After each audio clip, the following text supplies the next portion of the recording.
पाकिस्तान से जब लड़ाई हुआ तो पाकिस्तान भी यहाँ लामायूरू में आके बैठा। रोड्स बनाने से ट्रैकिंग का जो रूट होता है वो ख़त्म होते जा रहा है।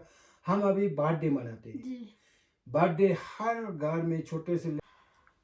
चलिए अस्सलाम वालेकुम आदाब, आप सब देख रहे हैं वॉइस ऑफ लद्दाख और मैं हूँ सफ़ीना कुसार। तो आज हम लद्दाख के इन बर्फीले पहाड़ों के बीच एक ऐसे गांव आए हैं जिसकी मिट्टी ज़मीन चांद जैसी है और यहाँ की मोनेस्ट्री दुनिया भर में बहुत मशहूर है। और यहाँ की लामायूरू की स्टोरी क्या है, लामायूरू गांव की लोगों की क्या स्टोरी है, हम इन्हीं लोकल यहाँ के रहने वाले इन्हीं की ज़ुबान से जानते हैं। तो आज हमने हमारे साथ अजंगले मुटुप जी को दावत दी है। ये ज़मींदार भी रह चुके हैं और एज वो ट्रैकिंग भी करते हैं, एज अ गाइड भी इन्होंने बहुत साल काम किया है लामायूरू में और ये एक होटलर भी है। तो हम इनसे इन्हीं की ज़ुबान से लामायूरू की कहानी जानते हैं। तो सबसे पहले मैं अजंगले का बहुत बहुत शुक्रिया अदा करना चाहूँगी कि वो उन्होंने अपने कीमती वक्त हमारे साथ निकाल। बहुत बहुत शुक्रिया। थैंक यू नमोले, आप मेरे से जोड़ने के लिए थैंक यू जी। तो अजंगले सबसे पहले हमें ये बताइए कि लामायूरू जो है उसकी क्या कहानी है, लामायूरू गांव कैसे पड़ा इस गांव का नाम? ऐसा है नमोले, ये मैंने भी इतना हिस्ट्री तो पढ़ा नहीं। तो हमारे बाप दादा जो है बुजुर्ग लोग को ऐसे बोलते हैं कि ये लामायूरू जो है पहले एक लेक जैसा या पूरा समंदर से भरा हुआ था।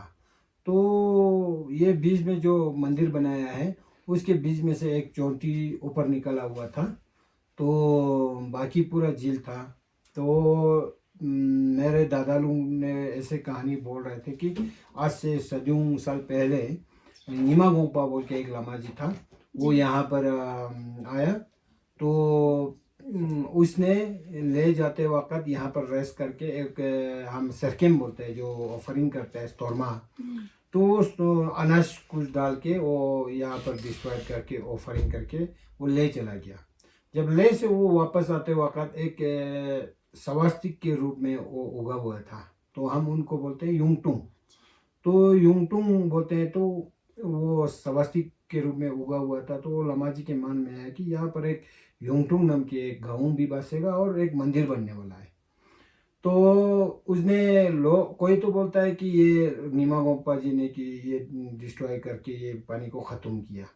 तो कोई बोलता है धीरे धीरे ये पानी ख़त्म हो गया जल्दी जल्दी, ये कहीं से जैसे छोल दौर से बोलते हैं जो सो नीचे से कोई ख़त्म हो जाता है, तो उस तरह हुआ। तो उस वजह से ये युंगटुंग के नाम से पहले जानता था कि यूँ एक छोटा सा मंदिर बनाया। तो उसके बाद लामा नारोपा बोल के वो कश्मीर के रहने वाले थे। पहले कश्मीर में भी बुद्धिज़्म, कश्मीर पूरा बुद्धिज़्म था सुनने में बोल रहे कि वो नारोपा जी है कि यहाँ पर एक गुफा है मंदिर के बीच में, तो उसमें उसने तपस्या किया।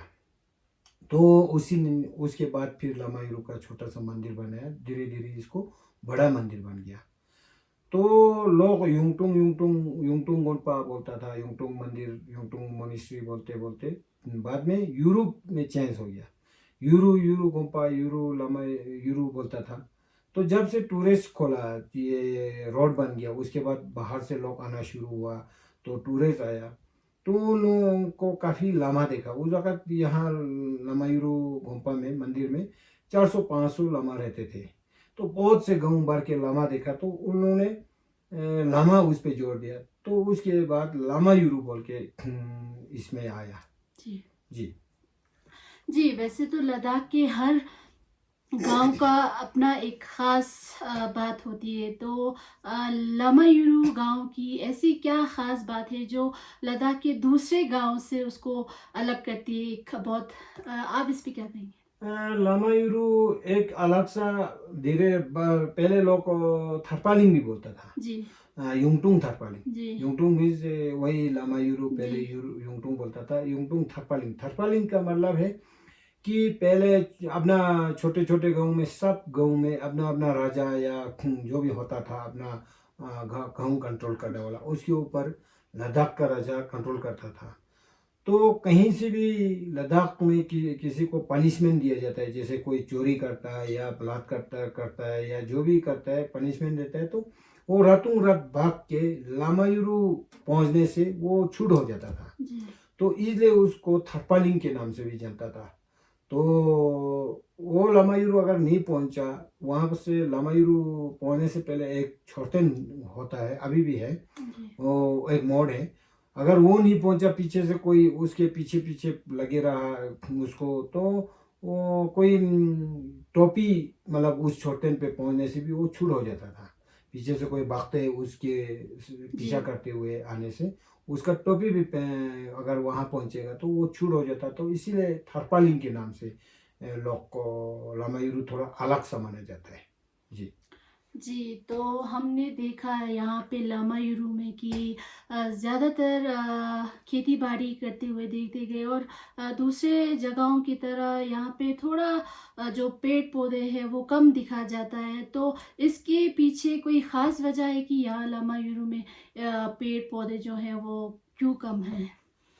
नहीं, ऐसा तो नहीं है। पहले लामायुरू तो लद्दाख में से हर लद्दाख के एरिया में से लामायुरू जो है पानी का दिक्कत पड़ता है। जी तो हम ऊपर बारिश के ऊपर डिपेंड करता है, तो उस वजह से भी है। दूसरा, उस वक़्त हम जब छोटे था, कोई 8-10 साल का था, उस वक़्त यहाँ कुछ बाहर से राशन वगैरह नहीं आता था। तो अब ना हमारे दादाओं के टाइम पे, मैं हमारे टाइम पे तो फिर भी राशन वाशन मिलता था। उस टाइम पे यहाँ पर कुछ नहीं था, तो खेती के ऊपर डिपेंड रहता था। तो अनाज और गेहूँ यहाँ ज़्यादा तो होता है। तो लोगों ने पेड़ पौधे ज़मीन के आसपास नहीं लगाने देते जी हैं, क्योंकि वो अगर पेड़ पौधे लगाएंगे तो उसके ऊपर चिड़िया आएगा, चिड़िया बैठेगा, तो पक्षी बैठेगा, तो वो पक्षी चिड़िया जो है ज़मीन वो अनाज को खा लेते हैं। तो उस वजह से बिल्कुल कोई पेड़ पौधे नहीं लगाने देता था। अगर वो पक्षी खाएंगे तो अनाज कम हो जाएगा। तो उस वजह भी है यहाँ पर। तो पानी की भी दिक्कत है, वो वजह भी है, इसीलिए यहाँ पर पेड़ कम होते हैं। जी जी, तो आप जिस तरह आपने कहा यहाँ पे पानी की दिक्कत होती है, और पहले ज़माने में लोग यहाँ पे खेतों को ख़राब करने के लिए पशु आएंगे इसीलिए नहीं लगाते थे। तो अभी ज़्यादातर यहाँ पे क्या-क्या लगाते हैं, और पानी का किस तरह से पानी में आप लोगों का इज़ाफ़ा हुआ है? अभी पानी, अभी तो हर जगह सब लगा रहे हैं। तो धीरे धीरे राशन भी बाहर से आया, सब कुछ बाहर से आया, तो खेती अभी भी खेती सब करवाते हैं। मगर अभी पेड़ पौधे भी काफ़ी है। जी, अभी यहाँ खोबानी और सेब भी काफ़ी लोगों के पास है। पहले आज से 20 साल 30 साल पहले यहाँ पर पीपल के पेड़ जो जैसे सफ़ेदा बोलते हैं वो तो जी, काफ़ी लगा हुआ है, जो छत पे यूज होता है। उसके अलावा अभी 10-15 साल से भी यहाँ पर काफ़ी खुबानी और सेब के पेड़ लगाए हुए हैं। तो यहाँ पर सेब और जो लक्ष्य करपो बोलते हैं, जो हम उस वो दोनों बहुत अच्छा होते हैं। तो लक्ष्य करपो और सेब के लिए मौसम थोड़ा नॉर्मल चाहिए। तो यहाँ लामायुरू ना ठंडा ना गर्म, नॉर्मल मौसम है। तो उसमें सेब बहुत बढ़िया होता है। अभी मेरे पास तकरीबन 45 पेड़ अभी भी मैं लगा हुआ हूँ। तो काफ़ी सेब यहाँ, जैसे कीड़ा भी नहीं लगते हैं, यहाँ पर गर्मी नहीं है तो कीड़ा नहीं लगता है। हम कुछ दवाई भी नहीं डालते हैं, एकदम ऑर्गेनिक सेब बहुत अच्छा यहाँ बनता है अभी।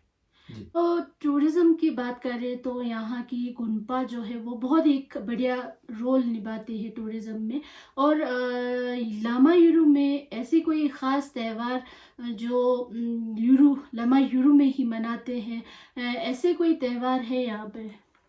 हाँ, यहाँ पे त्योहार है काफ़ी, मतलब बहुत सालों से जी चलते आया है। मेरे बाप दादा उससे भी पहले, जब से ये गोम्पा बन गया तब से त्योहार चलते आया है। वो यूरू कब्जियत बोलते हैं। जी यूरो कब्जियत पहले आज से 20 साल पहले, 20 तकरीबन 20 से ज़्यादा हो गया, 20-30 साल पहले ये सर्दियों में हुआ करता था। जी सर्दियों में लोसर के टाइम पे तो लोग लोसर में आते थे। तो कब्जियत जो फेस्टिवल में आते हैं, दिन को फेस्टिवल देखते थे।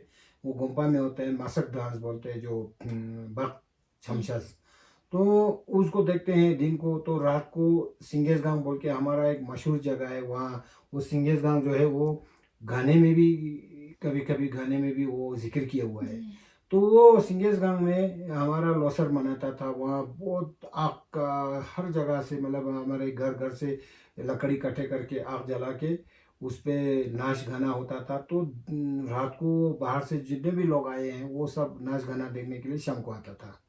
तो उसके बाद अभी 20-25 साल पहले वो चेंज हुआ है। अभी जून में हुआ करता है जो महिला जो है, जो फेस्टिवल जो है हमारे लोकल जो तिब्बतिन उसमें आता है, स्कॉलर लोग उसके तहत में फरवरी में, जी हमारे लोकल फरवरी में। और नहीं, सॉरी, लोकल जो है ये जनवरी फरवरी मार्च अप्रैल में। जी और अंग्रेज के जो उसमें कैलेंडर में वो जून के कभी इस साल 13-14 को आता है, कभी इस साल 22-23 को आता है। तो इस साल 22-23 को है। तो ऐसा एक है कब्जियत बोल के, उसको भी देखने आते हैं। तो हमारे यहाँ पर पहले टूरिस्ट जब लद्दाख में टूरिस्ट शुरू हुआ तो शाम एरिया में शुरू हुआ, शाम एरिया से प्रमोट हुआ है। तो यहाँ के शाम एरिया में कल्चर हो गया, कल्चर के उसमें हो गया, या फल फ्रूट के बारे जी में, या हिस्टोरिकल के बारे में, हर चीज़ में बहुत इंटरेस्टिंग है शाम एरिया में। तो अभी लोग टूरिस्ट ज़्यादातर पेंगोंग और नुब्रा बोलते हैं। फिर भी यूरोपियन तो जब भी ले यूरोपियन कोई पहुंचता है तो शाम एरिया में ज़रूर वो लोग विजिट करते हैं, या दाहनू साइड में, लामायूरू में, हर मतलब कोई भी यूरोपियन टूरिस्ट यहाँ पहुंचता है। डोमेस्टिक टूरिस्ट थोड़ा कम आ रहा है, वो पेंगोंग और नुब्रा का ज़्यादा टूर करते हैं। डोमेस्टिक भी अभी काफ़ी टूरिस्ट आ रहा है जी। तो जिस तरह आपने कहा आप एक होटलर भी है, आपने ट्रैकिंग भी किया है, आपने एज अ गाइड भी काम किया है, तो बीते हुए सालों से लेकर अभी तक आपको क्या लगता है टूरिज़्म में क्या यहाँ के टूरिस्ट के नंबर्स जो है वो बढ़ते जा रहे हैं कि या घटते जा रहे हैं? इस पे आप क्या कहेंगे? टूरिज़्म पहले से अभी काफ़ी फर्क पड़ा है, मगर टूरिज़्म तो मेरे हिसाब से उतना आ रहा है। मगर यहाँ क्या है, ज़्यादातर अब टूरिस्ट सब कुछ बढ़ गया तो टूरिस्ट भी बढ़ना है। जी मगर टूरिस्ट पहले के तकरीबन तो ठीक ही है, मगर यहाँ पर होटल ज़्यादा हो गया, गाड़ियाँ ज़्यादा हो गया, गेस्ट हाउस होटल सब ज़्यादा हो गया, तो लोग बोलते हैं टूरिस्ट कम आ रहे हैं। तो हाँ, मगर होटल और गाड़ी के हिसाब से तो टूरिस्ट बढ़ना ज़रूरी है। और ट्रैकिंग का तो ऑलमोस्ट यूरोपियन टूरिस्ट ट्रैकिंग करते हैं। ट्रैकिंग ऑलमोस्ट ख़त्म हो रहा है यहाँ पर, क्योंकि हर जगह रोड बन गया अभी, इसलिए भी ख़त्म हो रहा है। और एजेंसी लोगों को जो लामायूरू से चिलिंग, लामायूरू से आची, लामायूरू से काफ़ी डेस्टिनेशन है कि ये अकंजी, रंगदूम, तो उनमें वो लोग प्रमोट करने के लिए, वो लोग को इंतज़ाम करने के लिए थोड़ा खर्चा ज़्यादा हो रहा है। घोड़े गधे चाहिए, फिर पोटर चाहिए या गाइड चाहिए, वो थोड़ा महंगा पड़ता है। तो इसलिए भी लोग यहाँ पर ज़्यादा ऑफर नहीं करते हैं। तो ये मार्का विले बोल के ज़्यादातर वहीं पर सब ले जाते हैं।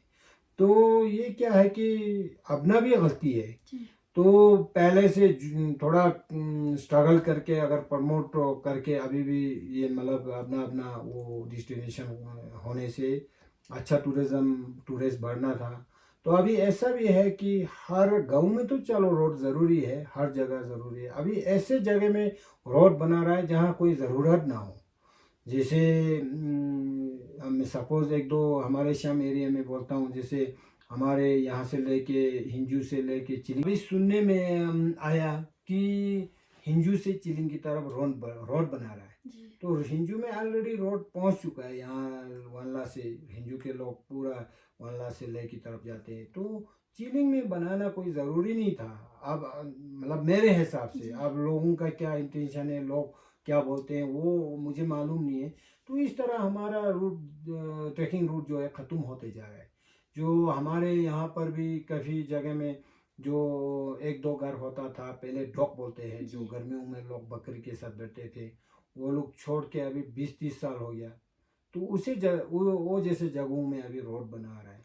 तो मेरे हिसाब से तो वो गवर्नमेंट का भी पैसा खर्चा हो रहा है फजूल में, और ट्रैकिंग रूट भी धीरे ख़त्म हो रहा है। तो इसलिए मैं तो यही रिक्वेस्ट करता हूँ कि एडमिनिस्ट्रेशन और हमारे जो भी जो हेड ऑफ द डिपार्टमेंट जो भी है उनसे ये रिक्वेस्ट करता हूँ कि जहाँ ज़रूरत है वहाँ ज़रूरी है बनाना रोड। रोड और पानी के बगैर कोई नहीं रह सकता है, मगर जहाँ ज़रूरत ही नहीं हो। तो अभी तो हर जगह से रोड निकल रहा है, जैसे फ्यांग में से नुब्रा की तरफ निकल रहा है, दहानू से नुब्रा की तरफ निकल रहा है, तो इधर से सुनने में आया कि कंजी से रंगदुम की तरफ निकलने वाला है, अभी सुनने में आ रहा है। तो ये सब इतना ज़रूरी नहीं समझता हूँ मैं, क्योंकि वो ट्रेकिंग रूट भी ख़त्म हो रहा और हो रहा है, धीरे धीरे इन्वायरमेंट पे भी असर पड़ता है। ये फॉरेस्ट के जैसे पक्षी वगैरह, जंगली बकरा, ये सब पे मतलब जितने भी ये इस पे असर पड़ेगा बहुत, ये हर जगह रोड निकलने से। मैं तो यही चाहता हूँ कि जहाँ ज़रूरत है वहाँ निकलिए, बाकी जो ज़रूरत नहीं है तो हर साइड से रोड निकलना कोई तरक्की, उस पे हम तरक्की नहीं सोचता हूँ। जी। जी, तो जिस तरह आपने बताया कि टूरिज़्म की वजह से यहाँ के लोगों को फ़ायदा हो रहा है, और जिस तरह से ट्रैकिंग रूट्स और जहाँ पे सड़क की ज़रूरत नहीं है वहाँ पे जाके रोड्स बनाने से ट्रैकिंग का जो रूट होता है वो ख़त्म होते जा रहा है, तो इस वजह से थोड़ा दिक्कत हो रहा है। तो टूरिज़्म की वजह से आपने इन सालों में क्या देखा कि टूरिज़्म की वजह से एक तो हुआ कि अच्छी बात है कि लोगों को फ़ायदा हो रहा है, और टूरिज़्म की वजह से आपको क्या लगता है कि ऐसी कोई ख़ास बुराइयाँ जो हमारे गांव के, या ऐसे हम कहेंगे टूरिस्ट की वजह से क्या नुकसान गांव में आ रहा है, आपने क्या देखा इन सालों में? हाँ, हम छोटे वक़्त तो टूरिज़्म से फ़ायदा मेरे हिसाब से 70% फ़ायदा ही है। जी। नुकसान भी है मगर कुछ परसेंट वो तो अपने ऊपर जी। डिपेंड है। गंदगी फैलाना इधर-उधर वो मतलब वो करना तो जी। वो तो अपने ऊपर है, फिर भी टूरिज़्म से तो ज़्यादा ही नफ़ा ही है। जी। तो मैं ये चाहता हूँ कि टूरिस्ट का, जैसे कि मैं अपने सोच से इसके मतलब जी। रिलेटिव नहीं है, फिर भी मैं अपने तरफ से बोलता हूँ कि हम अभी बर्थडे मनाते हैं। जी। बर्थडे हर घर में छोटे से लेके बड़े तक बर्थडे मनाते हैं, वो हमारा कल्चर नहीं है। जी। तो उसका नकल करते हैं, हर कोई बर्थडे मनाता है। अगर उसका नकल करना है तो टूरिस्ट लोग जो भी यूरोपियन लोग आते हैं तो पहला कभी नहीं बैठते, वो किताब लेके बैठते हैं, हाँ। किताब पढ़ते हैं और उसका नकल कोई नहीं करता है। जैसे कि कोई टिश्यू वगैरह मतलब वो कुछ भी टॉफ़ी खाएंगे उसका कागज़ लपेट के अपना जेब में रख के आते हैं, तो उसका नकल नहीं कर रहे। उसका भी नकल हम करो ना, जब ये जो बर्थडे हाँ पे जी, हम अच्छी नकल कर चीज़ें। कर रहे हैं तो अच्छी चीज़ पे भी हम नकल करके उनसे वो नकल करके करो तो वो अच्छा है। हाँ, मगर है कभी मतलब ट्रैकिंग में जाते वक़्त कहीं कुछ गंदगी फैलाता होगा ये वो, तो उस पे थोड़ा नुकसान है और लोग, हाँ, मगर एक साइड से गाँव-गाँव में हर टूरिस्ट जाने से काफ़ी वो टूरिस्ट का गाइड करके टूरिस्ट के साथ ट्रैकिंग करके कोई-कोई पढ़ पढ़ाई में थोड़ा किसी-किसी का ध्यान कम हो जाता है। तो उस पे भी थोड़ा बहुत नुकसान तो है, वो तो अपने ऊपर सोच है, अपना जी। पेरेंट्स के ऊपर सोच है। थोड़ा बहुत वहाँ से पैसा आते तो टूरिस्ट के पीछे चलो, तो इसलिए पढ़ाई कोई-कोई छोड़ देते हैं। वो तो कुछ नफ़ा भी होगा तो थोड़ा बहुत नुकसान भी होगा, वो तो हर चीज़ में है। जी। ये जी। जी, तो अगर हम बात करें यहाँ के खाने की, जायके की, तो यहाँ के लोग किस तरह के खाने पसंद करते हैं, या पहले ज़माने में जो लोग हम खाते थे, यहाँ के लोग बुज़ुर्ग जो खाते थे, वो अभी भी उसका ट्रेडिशन चलता आ रहा है कि खाने में अपनी क्विज़ीन में कुछ आपने इन सालों में घटते हुए, ख़त्म होते, ऐसे कोई आपने कस्टम देखा? हाँ, मतलब काफ़ी फ़र्क हुआ पहले जो हम हमारे दौर में भी, जी। उससे पहले तो बहुत अपना पूरा लोकल खाने पे ध्यान देता था। अभी हमारे दौर में भी काफ़ी बीच में अभी थोड़ा बहुत फ़र्क हो गया। जी। आज से कुछ साल पहले तो बीच में बहुत ही फ़र्क पड़ गया जी। था कि बाहर का ज़्यादातर खाना, सब्ज़ी-वब्ज़ी, चावल जो भी है बाहर का खाना। तो अभी थोड़ा बहुत फिर भी लोगों में तो थोड़ा ध्यान दे रहा है कि जैसे लेस वगैरह ये सब नहीं खा रहा है, बच्चे अच्छे हैं अभी, जी। सबको समझ आ रहा है। ठंडा जैसे ड्यू वगैरह कोक बहुत कम पीते हैं, उससे भी काफ़ी इंसान को नुकसान, सेहत के लिए नुकसान बोल रहा है सब। तो पहले खाने में तो हम वही लोकल पापा थुक्पा स्ट्यू उसी पे ज़्यादातर लोग खाते थे। अभी हाँ, ये चावल ज़्यादातर यूज़ हो रहा है, चावल ज़्यादातर लोग को उसमें जी सब यूज़ कर रहे हैं। तो मेरे हिसाब से वो भी अभी जो जैसे तरह तरह की बीमारी आ रहा है, ये वो सब तो उसी खाने की वजह से भी हो सकता है। हाँ, वो सब डॉक्टर भी बोल रहे हैं, हम भी ये सोचता हूँ।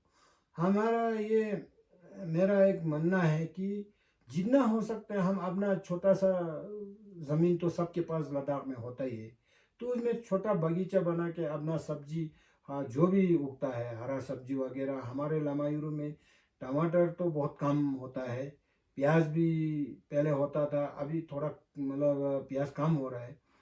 फिर भी जैसे बंद गोभी हो गया, फूल गोभी हो गया, पालक हो गया, कड़म हो गया, शलगम हो गया, गाजर, आलू सब होता है। जी तो हम उसी को अपना बगीचे में उगा के उसी को प्रिजर्व करके, जैसे हम अभी हमारे घर में मैं खुद बहुत कम यूज़ करता हूँ। हम सूखा सब्जी सर्दियों में ज़्यादातर यूज़ करते हैं। इवन कि मैं खुद अपना होटल में भी हम लोकल जैसे त्या तिमिस गम से रसमा, लोकल रसमा उगा रहा है, वो लोग बहुत भेज रहा है। वो लोकल वो फर्टिलाइज़र यूज़ नहीं करते, तो वो लोग वो जैसा हम खरीद के अभी भी यूज़ कर रहे हैं। हम टमाटर भी जैसे सितंबर में हर जगह से हमारा लोकल टमाटर मिलता है। हम तो ये सबको रिक्वेस्ट करता हूँ कि वो लोकल टमाटर ला के सुखा के रख दीजिए, सर्दियों में हम अप्रैल मई तक उसको हम यूज़ कर सकते हैं। तो ऐसा ऐसा खाने पे ध्यान देना तो बहुत ज़रूरी सोचता हूँ अभी आजकल के दौर में। तो अभी जो हम संपे बोलते हैं जो सत्तू, वो दिन में एक बार खाना बहुत ज़रूरी सोचता हूँ। वो ज़्यादातर यूज़ नहीं हो रहा है अभी तक, अब लोग इस पे ध्यान नहीं दे रहे हैं। तो मेरा यही सोचता हूँ कि मेरे हिसाब से कि ये हम लोकल खाने पे अभी दोबारा ध्यान देना पड़ेगा। जी तो अब ये एक मसला है कि दुनिया में क्लाइमेट चेंज जो है वो दुनिया भर में है।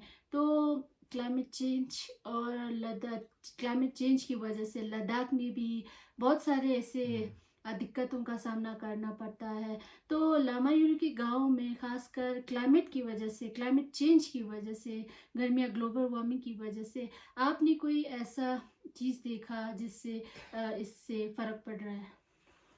हाँ, ये ग्लोबल वार्मिंग तो ये सबको पता है कि हर जगह हो रहा है नॉर्मली। हाँ तो जैसे हमारे यहाँ पर शोरका बोल के फोतोला के आगे पीछे तरफ एक ग्लेशियर हुआ करता जी था, वो हम देखते ही देखते अभी ख़त्म हो गया है। जी तो हाँ, मगर लामायूरू में तो काफ़ी सालों से पानी का इतना दिक्कत नहीं है यहाँ।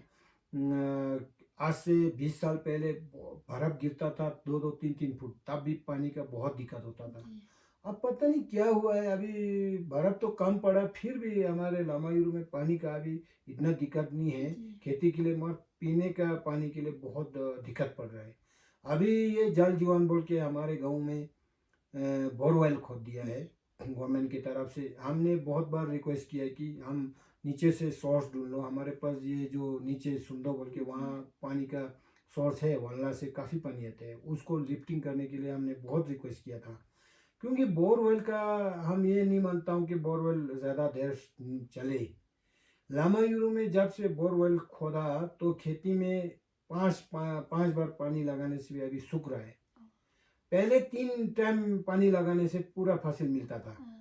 लामायूरू में एक कहावत है, अगर 3 टाइम पानी हो गया तो बिल्कुल चक्की में पीसने में मुश्किल होता है, इतना अच्छा अनाज वगैरह होता था। अभी 5 बार जब से ये बोरवेल खोदा तो 5 बार पानी लगाने से भी अभी खेती सूखना शुरू हो रहा है, अच्छा नहीं बन रहा है।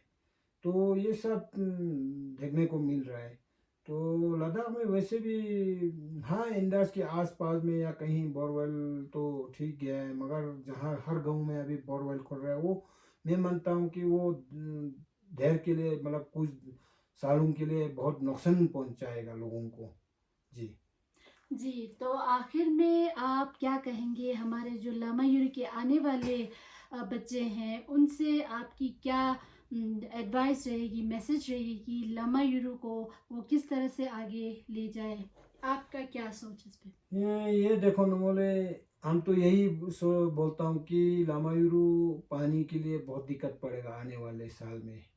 तो मैं यही कल परसों हम कुछ दिन पहले हम काफ़ी एक ग्रुप बना के एलजी साहब से भी मिल चुका हूँ कि पानी नीचे से हमें लिफ्टिंग कीजिए पीने का पानी। और अभी बोरवेल जब पीने का पानी लिफ्टिंग करेंगे तो हम बोरवेल को सबको बंद करने के लिए सोच रहा हूँ।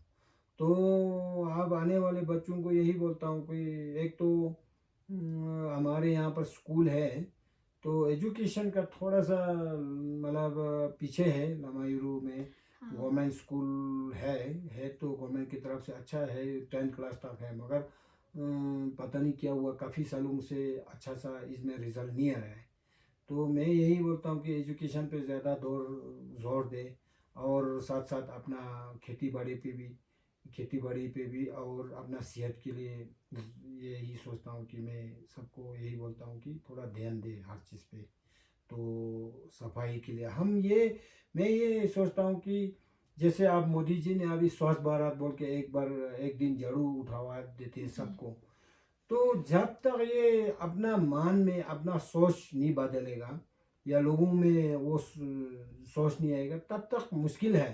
तो इसीलिए हम हर चीज़ पे चाहे लद्दाख के बारे में हो, टूरिज़्म के बारे में हो, एजुकेशन के बारे में, हेल्थ के बारे में, जब तक हम लद्दाख वाले सब नहीं सोचेंगे तो मुश्किल है। ये सब अपना खुद के ऊपर डिपेंड है कैसे गाँव चलाना, कैसे लद्दाख को आगे चलाना है। तो इसलिए हम जो जो टूरिस्ट से अच्छे अच्छे वो उनके उससे सीख लो, जो जो गंदा है उस पे नकल मत करो। तो अपना भी कल्चर बहुत अच्छा है तो उसी कल्चर पे बने रहो, तो ये मेरा रिक्वेस्ट है जी। जी। और हम आपसे एक बात पूछना रह गए कि आप आखिर में आपकी ऐसी कोई यादें, ऐसी कोई कहानी जो आप हमारे दर्शकों के साथ शेयर करना चाहेंगे कि जो आपने अपने बचपन में देखा, ऐसी कोई बात या ऐसी कोई कहानी जो आप हमारे दर्शकों के साथ शेयर करना चाहेंगी? नहीं ऐसे तो कुछ नहीं है इतना कहानी, मतलब क्या बताएंगे। हमारे दादा के टाइम पे बोलता था कि हमारे दादा जो है वो पोस्टमैन था, डाकिया था। तो वो काफ़ी सालों से डाक का सेवा में रहा। तो मेरा दादाजी बोलता था कि पाकिस्तान से जब लड़ाई हुआ तो पाकिस्तान भी यहाँ लामायूरू में आके बैठा था। 5-6 महीना उन्होंने कब्जा करके रहा। तो उस टाइम पे हमारे दादा ने पाकिस्तान का भी ड्राफ्ट सेवा में 5-6 महीना काम किया था बोल रहे, अच्छा। ऐसे ऐसे कहानी है। तो बाकी तो इतना खास वो नहीं है, बाकी लोगों को पता है लामायूरू कैसा है क्या है। तो यही है जी। जी, बहुत बहुत शुक्रिया जी हमारे साथ जुड़ने के लिए अजंगले। जी बहुत बहुत शुक्रिया, धन्यवाद। और जिले